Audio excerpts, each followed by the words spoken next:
JBR Capital has sponsored the Intercooler Podcast for several months now. You've probably heard me talk about the company before. In that time, I've come to really understand what it is that makes JBR Capital different to other car finance companies. If I had to boil it down to one thing, I'd say it's this. Car finance is all JBR Capital does. Might sound like a minor detail that, but in fact it's really important. It means JBR Capital has a profound understanding of the car marketplace and of car buyers, an understanding that other finance companies could only hope to have. In fact, that very focused approach is exactly why the company was started in the first place. We recently had Darren Seelig, founder of JBR Capital, on the podcast, episode 106, if you want to go back and listen. And he explained that he started the company when he realised that general finance lenders actually didn't understand cars or car buyers particularly well at all. So he spotted that gap in the market and he founded JBR Capital to fill it. So before you buy your next car, be it a supercar, sports car, classic car, a hypercar or a luxury car, even if it's a brand new car, go and see what JBR Capital can do for you on the finance side. And it really helps us if you tell them that the Intercooler sent you. JBR Capital is authorised and regulated by the Financial Conduct Authority. Welcome to episode 121 of the podcast, everybody. Dan Prosser and Andrew Frankel with you here. Andrew, it's a busy episode, but the sort of bulk of this episode of the podcast is all about £20,000 cars. My theory being, whatever kind of car you want, sort of within reason, you don't need to spend more than 20k. Can we stand that up in any way, or is that still too strict a budget, do you think? Well, no. I think if you're not being ridiculous about it, no. I think there is a type of car from pretty more. We'll go through the genres, won't we? Yeah. Can you buy a sensible supercar which isn't going to bleed you white for 20k? Probably not.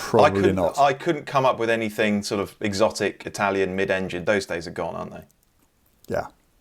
I mean, they used to be able to do it. I can remember. Not that long ago, you could buy a front-engine V12 Ferrari for 10 grand. It would be an automatic 400 and it would be appalling and it would cost you, the shirt of your back to look after it. But you could do it. I don't think you can anymore. No. Okay, so that stuff is off the table. But, I've been having a trawl through the classifieds. I think you've done the same. And it is actually amazing what you can come up with for 20k. Now, there are realities around that. What's the betting you and I have come up with exactly the same cars? Probably there'll be some overlap, I'm sure. I mean, of course, there are some realities that we need to have a think about, but we'll come on to those. As I said, there's an awful lot to get through. Let's talk Hungarian Grand Prix briefly. And it's not the midway point of the season. Bang my head against a wall. Scuderia fanboy. How they had... I think they had the quickest car out there. I mean, George on pole was unbelievable, and massive congratulations to him. But as we know, he is Mr. Saturday. He can just pull it out of the bag over a lap. But I think they had the quickest car. They've definitely got the best driver lineup. How did they... Well, first of all, Max, I mean, like him or hate him, my goodness, he did a good job, didn't he? Superb. And also, that's the other thing is, Max won that reason for the exact reason that race, for the exact race that Ferrari didn't, which was just teamwork. They just got all the calls right, didn't they? Yeah. And I could just remember when it was in the bag, and Charles came into the pits, and somebody said, "They're putting hard tyres on," despite the fact the Alpines had already been out there, proving to the entire world that those tyres just didn't work.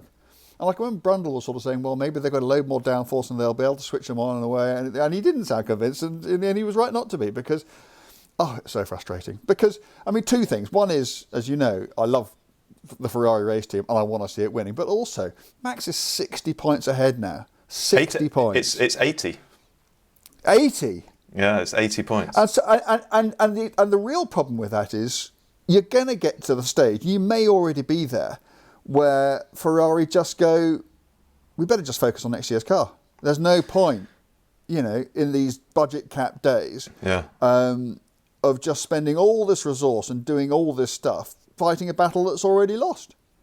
At which stage, Max runs away from it and it's all done by Austin or something. And, having had such a season last year, for this one to be such a damp squib, despite the fact it's had so much potential. Ugh. Anyway. So what did we say last week after the French Grand Prix? We said Charles and Ferrari, not one more slip up, not one more driving error, not one more strategic blunder, not one more divot team order. They have to be absolutely on their A game from here to the final race of the season to stand a chance. Next time out, they drop the ball in the most hopeless way, actually. And think about how it was set up after qualifying. Ferrari second and third. And guess what? The Red Bulls were way back, Max in 10th. They had this amazing opportunity. Ferrari had this amazing opportunity to massively win the race for one thing, massively outscore their title rivals. And instead, the opposite happened. It should have been a Ferrari 1-2. No doubt. If you'd given that, if you'd fed all the data into a computer before the race, and on balance of probabilities, presuming nobody stuffs it up, what's going to happen? It would say probably Leclerc wins it, followed by Carlos, and then it would start umming and erring, and it'd be one of Max, Lewis, or George next. Yeah. Yeah. And so, if that's what they come up with after starting second and third with their title rivals way back, I'm afraid they just don't have it in them this season. I think they're not it's well and truly gone. They are not a team. And I think if this season has proven anything, is that, I said this before on the podcast probably last weekend, you have to have, it's not enough, is it, to have, the fastest car out there, which they have.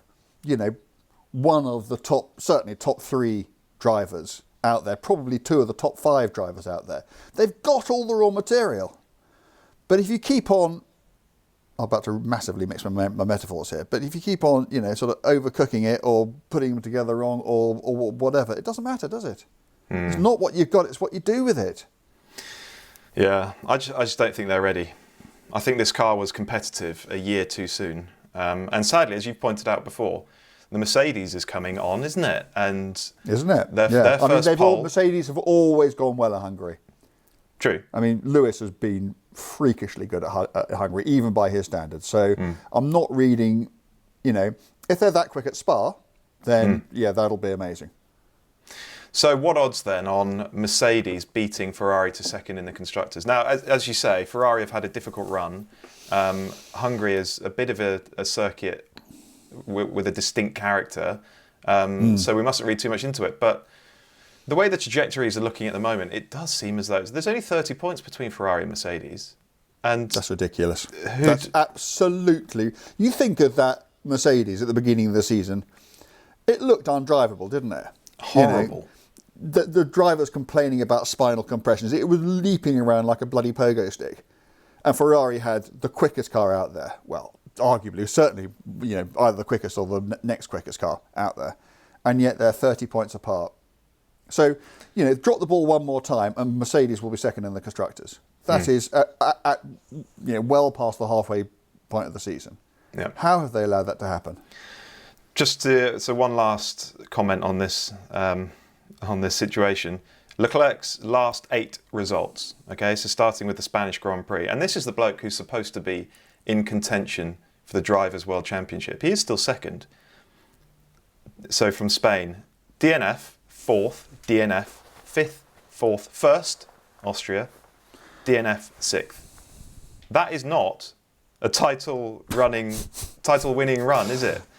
Nor even close. Nor even close. No, I think it's well and truly gone now, which is a shame. But there we go. I mean, Red Bull and Max have been pretty imperious, haven't they? So there we go. Well, what Red Bull and Max are doing, they have now started to do what Mercedes have been so good at doing in the past, which is to win races they shouldn't be winning. And to obviously deploy Max to the best and everything else, but also Max can't do it on his own, and he didn't get fastest lap. He probably wasn't the fastest car out there yesterday, but they just got it together. They work so well as a team, which is what Mercedes has always done, and you get what you get. And if you don't do that, as Ferrari found out, you get what you get there too. Do you think George Russell is wondering how he finished behind Lewis, having started on pole? Lewis back in 7th. I think Lewis was on a back. I mean, I don't think that. I mean, there was a stint, wasn't there, where Lewis was just flying in the middle of the race, and he got fastest lap. They were on different strategies, maybe, but I think there's enough doubt in there in terms of the different strategies for George to be able to rationalise it in terms of Lewis got the better rub of the green on that particular occasion. If it keeps on happening, then yeah, he will worry. But actually, if you look at their heads-to-heads in terms of either qualifying or race results throughout the course of the season, they're pretty even. Yeah. Which in itself, given that this is Lewis Hamilton we're talking about, an 8-time world champion in a team that has been built up completely around him, the fact that George is, even on, level pegging with him, I think speaks volumes for the lad. I really do. I think he's fantastic. Yeah. Yeah, it is remarkable. We'll see how it pans out over the latter part of the season. We must also mention Sebastian Vettel, who before the Hungarian Grand Prix rather surprised us all, I think, by announcing his retirement. I was surprised anyway. I think his team were quite surprised too. I think they probably were, yeah.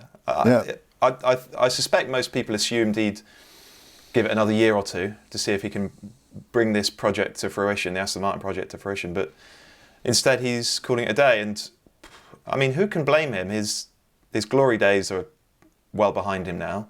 It's a long old while since he won or he's been in contention for a race win. And he's achieved so much. He's earned an awful lot of money. He's raced through different eras of the sport. Nothing left to prove, perhaps. No, but he's, I should look this up. I don't know how old he is. You probably do. But he's still 35. Not old. He's 35. So he's still some years younger than Lewis. Yeah. And, obviously, I mean, my worry for him is that people will look at his post-Red Bull performance. Yeah. The fact that he was, on at least 2 occasions, comprehensively outpaced by his younger teammate. And they'll go, well, those 4 World Championships, that was more the Red Bull than its driver. I don't think that's fair. I think he clearly did have the best car on the track for those 4 seasons. And boy, he made the most of it, didn't he? But the moment that was taken away from him, it's kind of, you can see why people sort of, add 2 and 2 and conclude that he was, one of the more quadruple world champions. I think that in his pomp he was actually better than that. But I think he's just a sensitive bloke, and I think everything had to be right around him. And then, when it wasn't, even when you had the best cars you did at times at Ferrari, it just didn't go his way, did it? More often than not, because he dropped the ball. So, you have to be, again, it just goes back to being, you don't just need the complete package as a team. You need to be the complete package as a driver. And if you look at Lewis, what has been absolutely extraordinary about you, Lewis, over all these years is the consistency. And it's the way that he is mentally so tough. And all those, wheel-to-wheel battles, which he had particularly with guys like Rosberg and that sort of thing, he always came out on top, didn't he? Yeah. And if there was a coming together, it was always the other bloke's fault, or almost always the other bloke's fault. And that mental resilience is, I think, the reason why, Lewis has, twice as many titles as Seb. I'll be sorry to see him go, because he's also turned into a fantastic sort of elder statesman for the sport as well, hasn't he? And he's been quite outspoken, quite rightly so, on a number of important things. And I think that even though he's no longer in a front-running car, I think he qualified like 17th or 18th at the weekend, which is sad to see. I still think he was a great force for good within the sport. And I just hope we haven't seen the back of him. Yeah, he's grown into a really likeable character and someone you have to respect enormously. We'll be sad to see him go, but he's achieved so much. Congratulations on a fantastic career, Seb. He wants to go and spend more time with his family, and who can begrudge him that? Enjoy it. Right, let's quickly run through some of the brilliant articles that we've been posting, if I may say so, on the Intercooler website and app. It's worth talking about some of this stuff because there's been real variety up there. We've had some great contributions from our brilliant team of writers. So if I can Yeah. briefly interrupt, I think the other reason we're going to talk about this is just that, we want you guys to know about the website. Goodness knows, Dan and I and a few others have spent enough time getting it all together. We hope that if you go and check it out at the-intercooler.com, you'll like it. It's not like any other car website. It hasn't got pages and pages and pages of the latest crossover hybrid SUV things. It's just, what have we got? It's over 1,000 stories. It's over 1 million words from the finest writers in the business across a fantastically wide range of top topics, so easily searchable. And I sound like I'm doing a massive promo for my own business, which of course I am. But genuinely, we are passionate about it, and people who tune into this, we think the same sort of way that we do, and it just might be worth a minute of your time just going and having a look, and you might like what you see. Sorry, Indeed. I'll shut up now. No, well said. And you'll find a link in the description of this episode. And if you're new to us, you can go and start a free trial, 1 month free trial. See if you like it or not. We think you will, and we think you'll stay with us. But go and do that now. So just some recent stuff that these two, they're both your pieces actually, but they demonstrate the breadth. You drove the Aston Martin DBX 707 and really rather liked it. And you also wrote about... I really rather liked it for a two and a bit ton SUV, which I wouldn't say is my favourite genre of car. But yeah, I mean, go read the story. But yes, it's you think 700 horsepower Aston Martin SUV, you think this thing's just going to be, what do they call it, a brute in a suit. And it's just not. It's quite a subtle, very sophisticated and quietly impressive way of doing that kind of car. So yeah, it's all there on the app. You then wrote about Daytona 67. And I knew about Daytona 67, but I'd never really thought about the context. And you explained it beautifully. Ferrari got mullered at Le Mans by Ford in 1966. As we all know from the film. And you make the point that there is this assumption out there, or an understanding, that was the end of Ferrari in sports car racing. Ford came and gave them a shoeing and then dominated from there on in. Actually, it's not the case, because the very next time they went head to head, it was Ferrari that gave Ford a shoeing.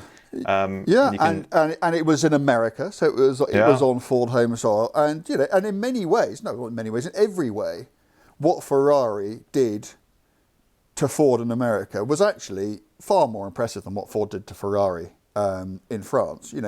2 works Ferraris with 4-litre engines up against 6 works Fords with 7-litre engines. And they not only came first and second, but one of their customers came third. And only one of the Fords finished, way down. And I just don't think that people appreciate that. And Ferrari went on to win the World Sports Car Championship that year. So, it's just a bit of context, isn't it? But it was, I always thought that when they made that film, Ford versus Ferrari or Le Mans 66, depending on where you're watching it, that they chose the wrong race. That actually Le Mans 65 was a far more interesting race, but Ford didn't win it. So, that's probably the reason. But also, Daytona 67 was a far more interesting race, with a far better backstory, far greater context to it. So yeah, I just thought that I'd try and redress the balance a little bit. So sticking up with the motorsport theme, we then published a piece by Dr. Otto Lappi. Now, that name may well not be familiar to you. Dr. Otto Lappi, he's a cognitive scientist, a Finnish cognitive scientist. And with Alan Dove, he's produced a book called The Racer's Brain, which is all about what goes on inside the mind of an elite level racing driver when he or she is in the car. Now, we wanted to publish this piece because what we want to do with TI is surprise you and publish stuff that you probably wouldn't find in other magazines or websites. We want to do stuff that's a bit different.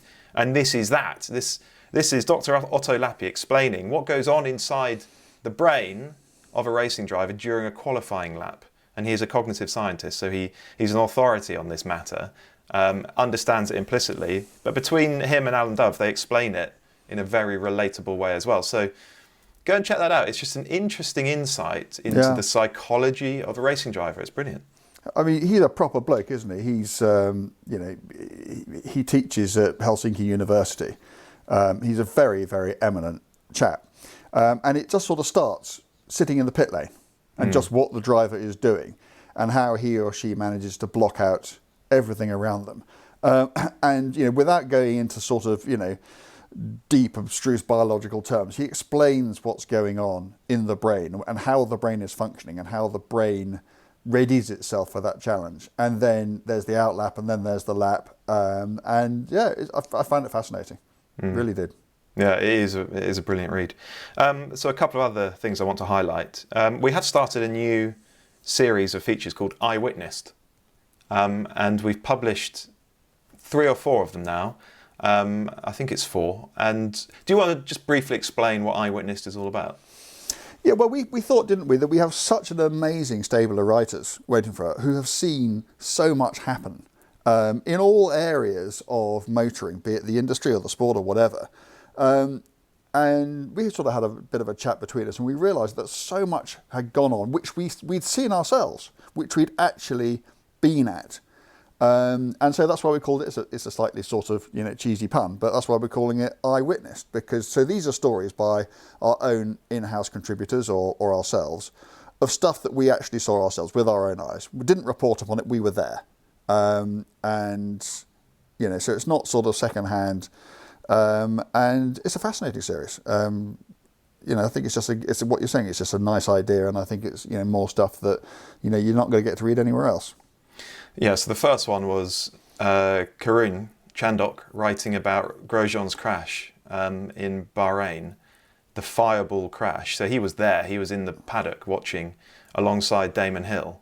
Honestly, I still get shivers down my spine when I think back to that incident because it was so frightening, but then just so uplifting watching Grosjean leap out of that fireball. And Chandok tells you what it was like to be there, which is a fairly extraordinary thing. We've also got David Tuig on what he calls Ghosn Day, which was when, in the late 90s, I believe, when Nissan was in dire financial straits. And Carlos Ghosn had come in. He'd spent months just sort of assessing, analysing the business. And in one video conference to 130-odd thousand Nissan employees, he explained how he's going to turn it around. And that involved closing 5 plants, sadly cutting 26,000 jobs. So a very brutal day for That's like for firing the Nissan everybody company. in a reasonably sized town in the UK. It's a lot of people gone, isn't it? Yeah. But it turned Nissan from a total basket case that nobody thought was going to survive, into a massively profitable, corporation, which, and there's the alliance with Renault, and it was one of the most amazing corporate turnarounds in, automotive history. Yeah. So that's Eyewitness. There are others, and many more to come as well. Keep an eye on them. If you go to the website, you can actually select just Eyewitness articles, so you can see them all there in one place. Let's also talk about a piece Peter Robinson wrote called The Birth of the Quattro, which is fairly self-explanatory, isn't it? But he's gone to talk to a chap called Jörg Bensinger, who really is the father of the Quattro. It was him who first had this idea of inserting a 4-wheel drive system into a high-performance road car. And he tells Robbo how it happened, working with Ferdinand Piëch, working with the designers and other engineers, how they brought this Audi Quattro to life, and built one of the iconic performance cars. It's a great tale. Yeah, and also at the beginning, how it was all done without the knowledge of Volkswagen, which was ultimately paying for it. It was a sort of, undercover skunk works weekend project that turned into the most, iconic and important sports car of its decade. And it's an insight into Ferdinand Piëch as well, isn't it? A titan of the car industry, an extraordinary character, and this reveals a fair amount about him. Okay, the last one I want to talk about, and actually I want to talk about this car as well, because the embargo's lifted, we can talk about it. You can tell us all about the Ferrari Daytona SP3. Yeah, full review on the website. Now, it's a different sort of car. It is a car, I think, ultimately that, it's not like this is Ferrari's next LaFerrari or Enzo, which were, sort of ultimate performance car. It's massively expensive. It's 2 million euros. And they've made, 599 and they're all sold and blah. It's probably, even though it is powered by the most powerful V12 engine Ferrari have ever produced and put into either a road car or indeed a racing car, because I look back to the outputs of the Formula 1 3.5 litre and they didn't have 829 horsepower. It's one of those cars where the driving experience is great, but it's not about how fast you can go. It's about the purity of the driving experience and the way the thing looks. And I drove it on the roads around Le Mans at the time of the Le Mans Classic, and I've never received more attention driving anything anywhere in my entire life. It was absolutely extraordinary. I mean, the car looks incredible, and I'm not going to bang on about appearances on this podcast because I'm no better judge of them than anybody else. But it was, I was very struck by the attention that it got, and I think that's why people buy those sorts of cars. Basically it's the tub of a LaFerrari modified to take the engine of an 812 Competizione in a carbon fibre body, which is absolutely gorgeous. What's not to like? Well, it costs $2 million and you can't have one. But other than that, fascinating car. I still think that there is room for Ferrari to do its McLaren F1, a super light, just to show what can be done. Pure driving machine. I think that car is still out there. Maybe that's what the SP4 will be like. I have no idea. But amazing thing to go and do. Amazing car to go and drive. Let's just talk briefly about this Icona series, because they are relatively likely re-engineered versions of existing Ferraris, built in strictly limited numbers with eye-watering seven-figure price tags. So they generate. Well, this, how many SP3s are they building? It's 499, is it? 599. 599. So that's going to... So that's 99 more or 100 more than they made LaFerraris. And there's been a bit of inflation, but it costs basically twice as much. Yeah. and it doesn't have a hybrid system. And it's still using a LaFerrari tab. Yeah. That is amazing. It's going to generate... And they're all pre-sold. They all just went. Yeah. And it will generate €1 billion in revenue. For a car that had basically already been engineered. Yeah, good business if you can get it. And there will be people who are thinking it's a ridiculous car. It's how could you possibly spend that amount of money on it? It's just stupid. But QED, people want them. There are Ferrari found 599, and I suspect there were rather more people who wanted that. And you cannot blame a car manufacturer for building the cars its customers want. That's their business. They've got shareholders who they're accountable to. You might not be as impressed with it as something, more mainstream, which has got all sorts of other challenges to face and to overcome. But what you can't say, I don't think, is that it's a waste of money, because by definition it's not, because they have found that amount of people to spend that money on them. It's extraordinary business. Yeah, fair play to Ferrari.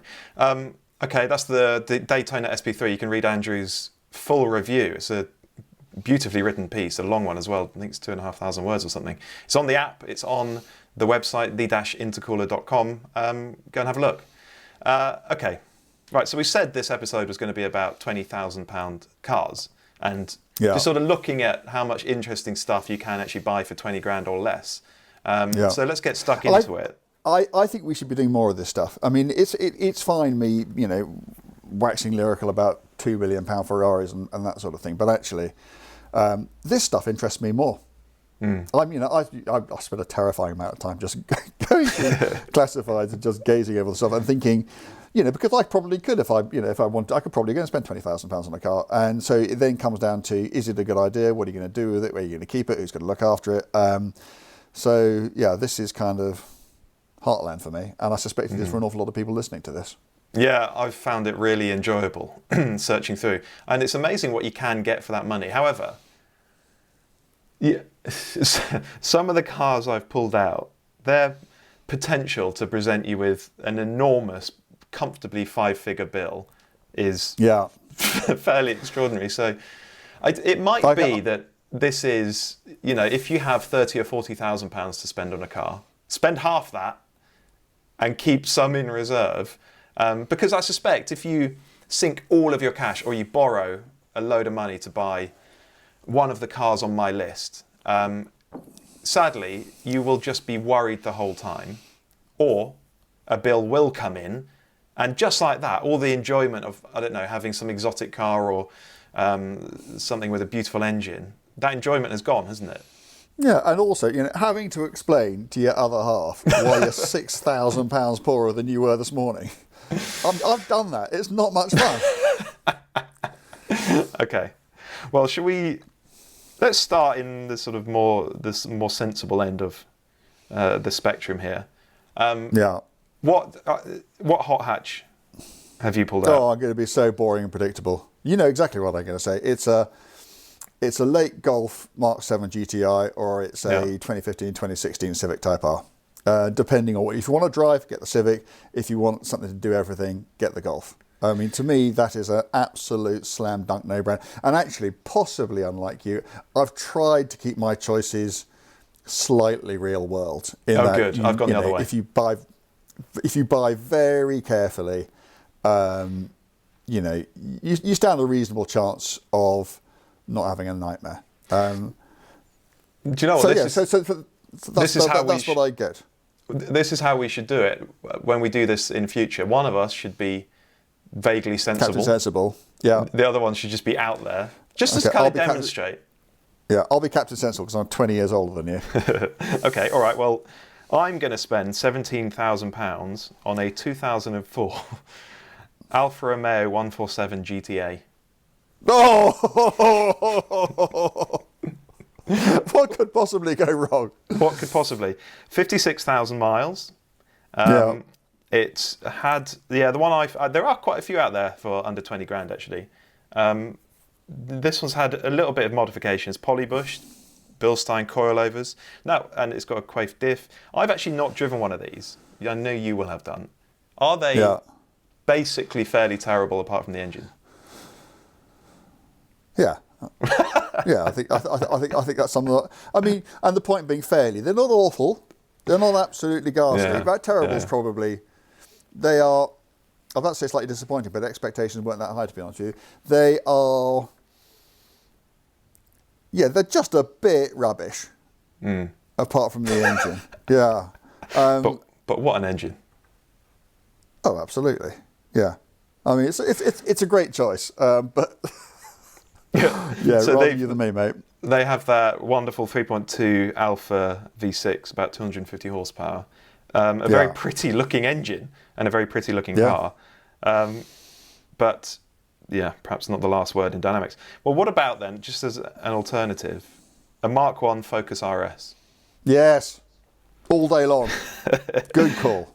So a lot of them have been modified now, which seems a pity. That's the problem, isn't it? Yeah. It's finding a good one.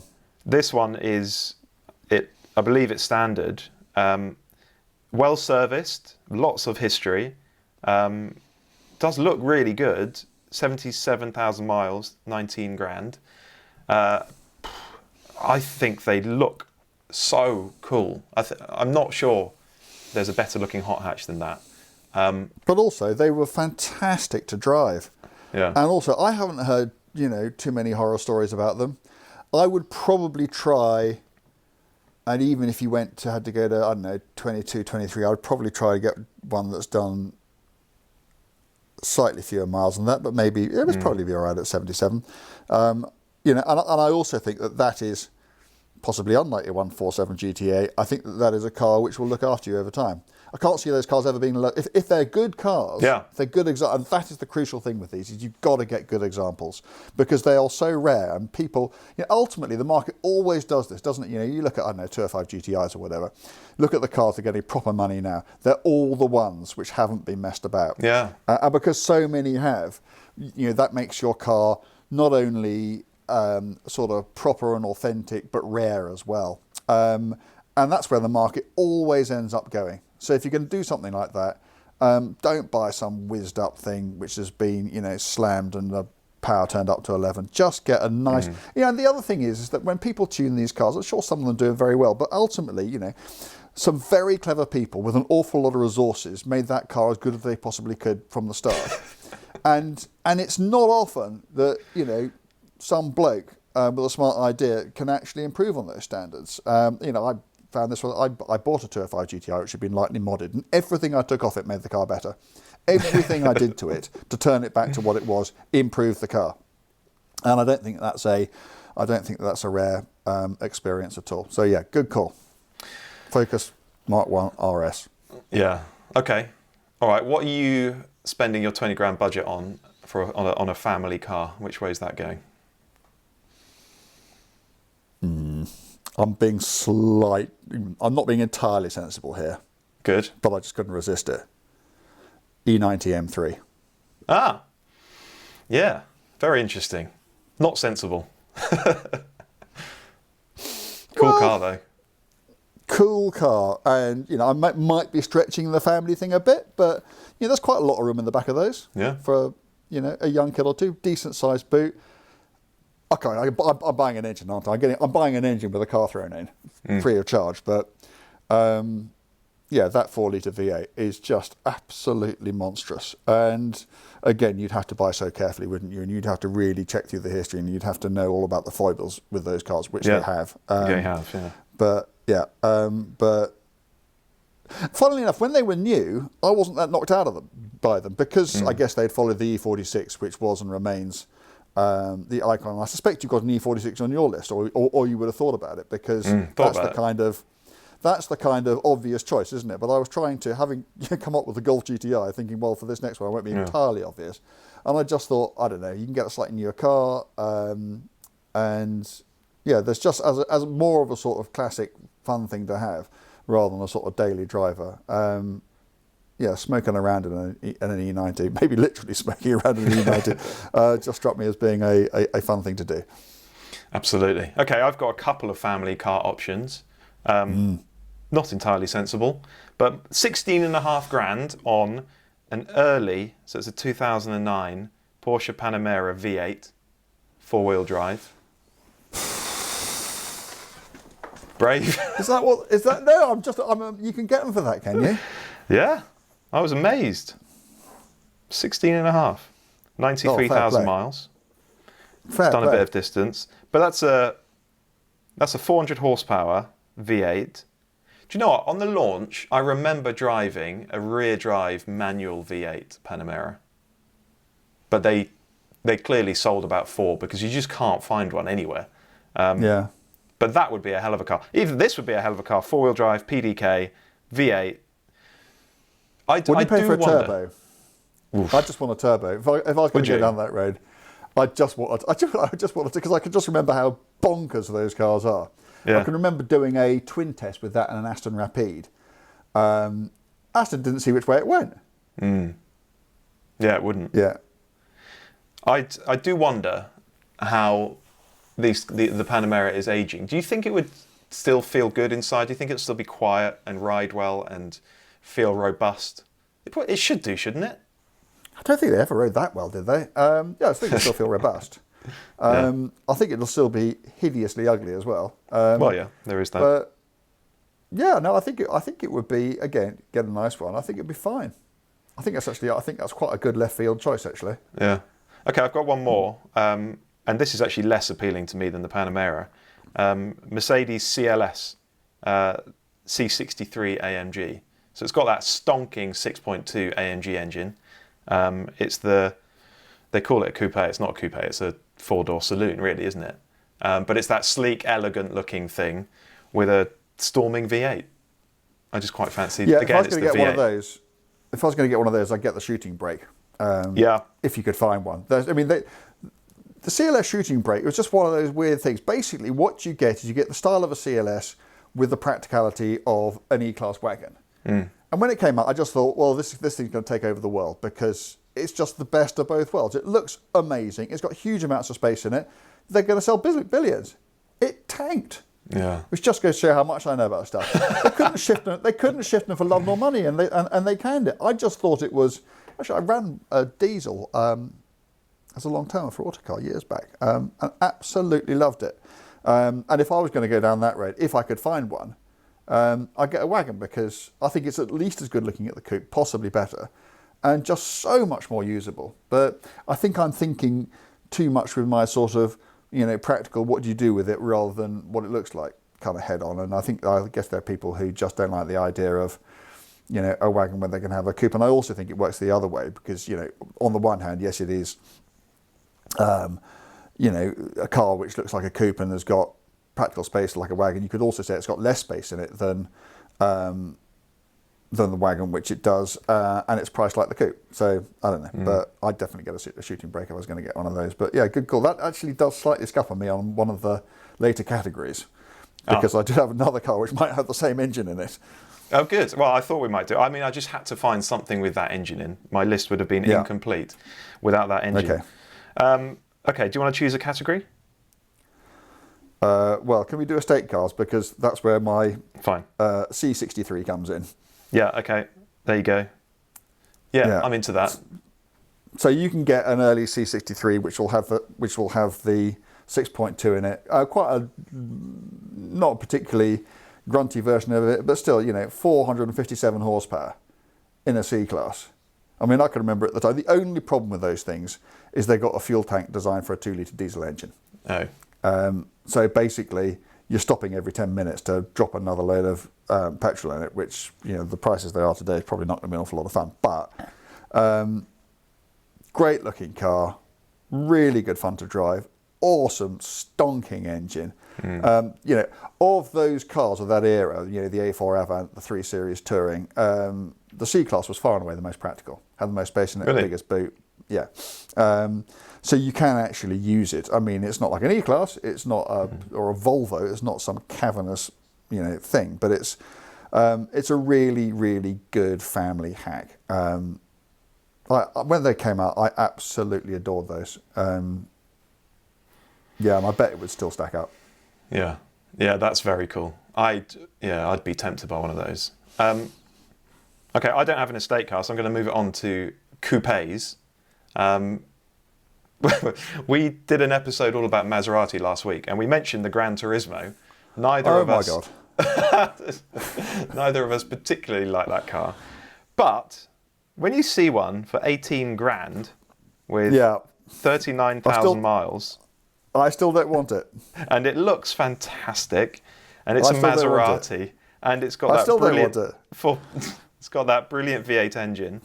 And you still don't want it. No, I know, that's fair enough. But I can imagine thoroughly enjoying. Okay. If they gave it to you, it cost you nothing at all, but they gave it to you on condition that you couldn't sell it and just take the money, would you want it?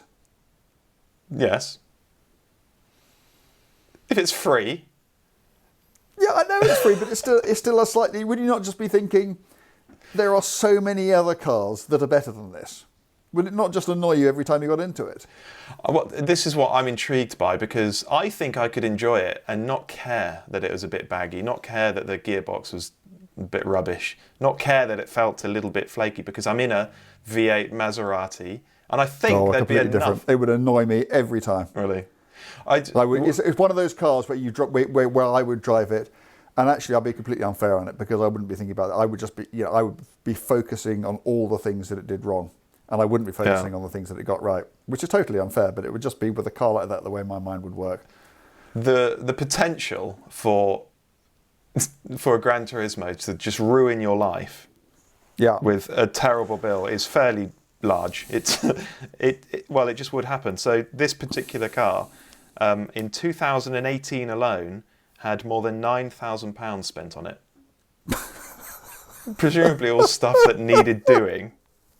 And this one, oh dear. Yeah. The vendor is very honest, apparently. 2 bad points. Suspension light is on. At the start, it is a little stiff. Then after a little drive, it comes back to normal, but the light stays on. So that's a big problem. Run! as fast as you can in the other direction. The other issue is that the media player has issues as it just says the Maserati logo. That's all it does. It sounds like it might need a code or something. That might be quite an easy fix. Or it might not be. Who knows? Well, I wouldn't want to find out. No. So, yeah, okay, I didn't think I'd be able to persuade you on that one. But honestly, I look at them and I just think they're so cool. Okay, if I was going to have a coupe, I wouldn't even need to spend £20,000 or anything close to it. I'd get a 370Z Nissan.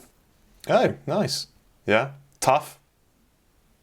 Tough, fun, slides, sideways, cracking V6 motor. I like the way they look. You know, okay, not a Cayman, but a fraction of the price of a Cayman, and not a fraction of the fun. I wonder if you could get a Nismo. Are they down to that? They might be. Don't know, didn't look it up. I think they arrived a good 10 years ago, so probably. And they were good to drive. Yeah. They were fantastic to drive. Okay, I want a sports car now. I'm going to offer you a sports car. And I think I have to confess that I'm probably 6 months, maybe a year early to these. Because on all of Auto Trader, there are 2 F-types below 20 grand. One was some sort of write-off. But this one, 56,000 miles. It's the baby V6, so the lower powered V6, which is still, what is that? Still 340 horsepower. It's a coupe. And it's got service history. Slightly concerning that there's only one key and it's had more than 5 owners and the wheels need a refurb. So this is... Well, okay, that just means the car's not been looked after, doesn't it? It does. It does. It's been if the wheels need refurb, that means it's been bounced off curb. People haven't cared about it. Load of owners, and the key's gone missing at some stage. Yeah. So I think give it 6 months, give it a year, and hopefully there'll be better cared for examples just starting to dip under that 20 grand barrier. And you ideally you'd want the V6S, which had a bit more power. But 20 grand F-Type, they're not. I don't think they're quite there yet, but they're getting there. That's an interesting car, isn't it? But what do you pay for an early DB9? Probably not much more than that, is it? Probably not, but its bill potential would be far greater. I think I'd rather have the Jag. I'd have the Aston. 6-litre V12 engine, those looks. I know. Yeah. I like the Jag though. I think they're good to drive. They look great. They're not quite there yet, but they're not too far off. Okay, right. Can I do a slightly different one? You can, and then I'm going to give you my riskiest one of all. Okay, so I'm starting to get. I'm glad I've got a Caterham tucked away because otherwise I might have to do something about this. I'm starting to get a serious thing about Series 1 Elises. Aha. I just think they're fantastic. I just think they are. I drove one recently. In fact, when they made the last Elise, I went and drove the first and the last. So I drove an original, absolutely bog stand, 118 horsepower K-Series Elise, and the last of the last, whatever they called that run out Cup Series thing. I couldn't believe how close, just in terms of the enjoyment it gave. And in some ways, it was actually more enjoyable because it was, obviously that much lighter and purer and everything else. But it just made me realise, however good we thought it was in whenever it came out, 96, 97, actually, it's even more extraordinary now. I mean, they just... What is it about them? It's just the way they feel. They are such thoroughbred cars. They are so pure in the way they respond to you. You just get in it and you just feel instantly home. You are so aware that you are driving something really, really special. And again, Captain Sensible here. I have been thinking about, long-term values and maintenance costs and that sort of thing. They don't cost much to run. And, you can buy, a nice Series 1 Elise for less than £20,000 now. I can't see it ever being worth less than that. I think they're cracking buys. And as I say, I'm very glad I got the Caterham because otherwise, I think I'd go and do it. And let's not forget that their S1 Elise is a Julian Thompson design. The F-Type we've just been talking about is a Callum design, Ian Callum. Both of those guys... As is a DB9. as is the DB9. And both of those guys are now part of the TI writing team. That's good. That makes me feel proud. Okay, so as a counterpoint to your Series 1 Elise... oh, God. We'll call them lightweight sports cars. There's 20 grand doesn't actually go that far on a Caterham these days. No. Not really. I could tell you that from bitter experience. You can. So instead, I looked at Westfields, and I found one particularly intriguing car, an S8 2004, with a V8 in it. And I wondered, what on earth is that V8? It's a Rover V8. Know. Exactly, it is a Rover V8. Yes, I do know. I fell out with Westfield when I was a young lad because I drove one of their cars and said something not particularly complimentary about it. And I was Silverstone, something like that, doing something, and they were there and they came up to me and someone told me that I was never going to drive a Westfield again. And actually, they were completely right because I haven't. We did have a V8 Westfield in on test. It caught fire. Good. I wasn't in it at the time. But there was a carb fire. I mean, not a serious thing. The car didn't burn out, but it was. I think it certainly got the attention of the driver. I just don't know enough about Westfield. I know that, when I was driving them, which was 30 years ago, they just weren't as good as Caterhams. And I don't really know, because I literally haven't driven one since, whether that's a smart idea or not. It might be. I mean, think about it. Small, light, massive alloy V8 engine in it. It would be interesting. It would. I was intrigued by it because, I mean, really, that is the wrong engine, isn't it, for a little lightweight 7 type car? Because you want something smaller and really peaky and buzzy, like a Revy 4-pot. Don't you, ideally? Yeah. But I was... Yeah, you probably do, because I think actually if you're going to go down that road, you just get a TVR, wouldn't you? And you could probably get a Chimera, couldn't you? You could probably get a 4-litre Chimera for 20 grand. Yeah. And that's not a bad shot. Comfortably. Because the thing about TVRs is, these days, cars like that, before they put the ridiculous Al Melling engine in them, is that, they probably weren't that well built at the time. But what that means is that everything was going to fall off and will have fallen off them by now and been put back by someone who knew what they were doing. So actually, although when I last drove one, I was amazed by how old it felt. It felt vintage. Yeah. It felt closer to an Austin Healey than a modern car. But for a certain sort of person and for a certain sort of, not particularly demanding drive, great fun. Why am I talking about TVRs? Well, because I haven't driven a Westfield, that's why. So, and you asked about the engine and that Obviously. sort of thing. And that V8, which is exactly the same motor, works so brilliantly well in a TVR. Every time you drive a TVR which doesn't have that engine in it, you kind of find yourself thinking, well, I'd just rather have this big, lazy Buick V8 in it. So actually, having thought about it, a 4-litre Chimera, because I don't think you'd get a 500 or a 4.3, but an early Chimera would be, and you wouldn't get a Griff, I don't think, but that'd be a good shot. Okay, let me give you one more, which is Total Fantasyland, which has got build potential like few other cars on the used market. More than a Gran Turismo Maserati? I think so. And you can buy them far cheaper Do you know than what? this. So just before you do it, can we do another podcast of just cars you shouldn't buy? Wonderful cars which are going to get you into so much trouble. Yeah, we can do that. Sort of, I don't know, fire sale Lamborghini Countach. Or just think what car is going to give you more grief? What car are you going to regret buying more than any other in the whole wide world? We'll just do a podcast about them. We should. I mean, but the thing, people do buy these cars. Someone buys them, and some people must have a good experience doing it. Yes. Potentially. I don't know. Yes, you always get the lucky ones, don't you?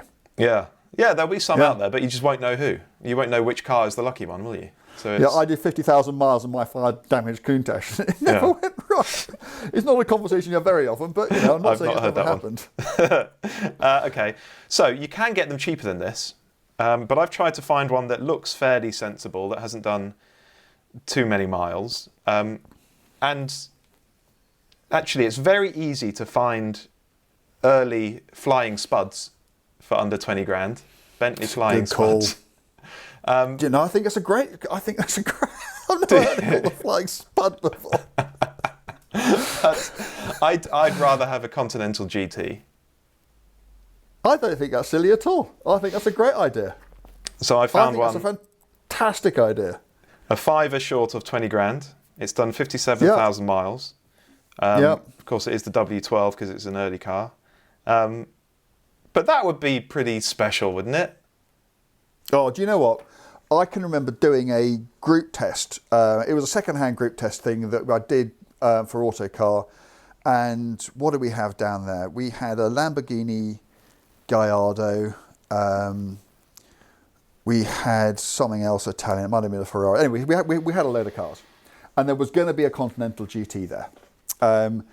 And at the last moment, whoever it was who was supplying this Continental GT rang up and said, "Oh, I'm terribly sorry, we just sold the car." And I went, "You bastard, you're meant to be here with the car now. Have you got anything else?" And they went, "Well, no, we haven't. You've got no Continental." They said, "We got one, but it's just coming in. It's a complete mess." I said, "We'll have it." And he said, "Well, this car's coming in. It's done a bazillion miles. It's bounced off every curb in London because the wheels are ruined. I can't vouch for it at all. I know nothing about it at all." I said, "Look, we haven't got a story unless you bring it down." So he turned up in this thing. I think we could only photograph it from one side because it had such a horrible life. It drove beautifully.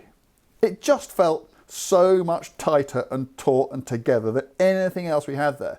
And there's probably nothing else which makes me realise just how well built those cars are. They're just, I was about to say bomb-proof, clearly they're not, and I'm not saying for a moment you couldn't get a terrifying bill out of one of them, but I just thought, actually, if I was going to get one of these cars, that's what I would get, just because I'd back it more, I'd worry about it less than anything else that kind of money would buy when you're talking about that kind of car. Because there's a lot of VW underneath. A lot. Well, an enormous amount, yes. Yeah. So it should be okay. But I've done a little bit of reading up on them. And one of the buying guides I read said that head gaskets shouldn't fail, but they have been known to. And the trouble is, with this engine, that is an engine out job. And this particular buying guide puts the bill at potentially 15 grand, which is almost the value of the car itself. So yeah, that could write off the car. But when they say head gaskets have been known to go, there's not a car in the world who hasn't had a head gasket that's been known to go. So what you need to know is whether that's a problem or not, whether that is a known problem, whether it's like an intermediate shaft on a 996. If it's a known problem and basically it's going to happen, then you need to factor out if it's something which has happened. To an unspecified number of cars, let's face it, they were making, certain years they were making 10,000 of these cars a year. So, there are probably, between 100 and 200,000 cars out there. If it's happened to 3 of them, you're probably going to be okay, aren't you? Yeah. So that's what you need to know. Quite right. Yeah, just a little bit of research will make all the difference, won't it? But that is an awful lot of car. What will be expensive is just basic maintenance. You need a new set of discs and pads. That's going to be a lot of money. You need a new exhaust. That's going to be a lot of money. That sort of thing is going to cost.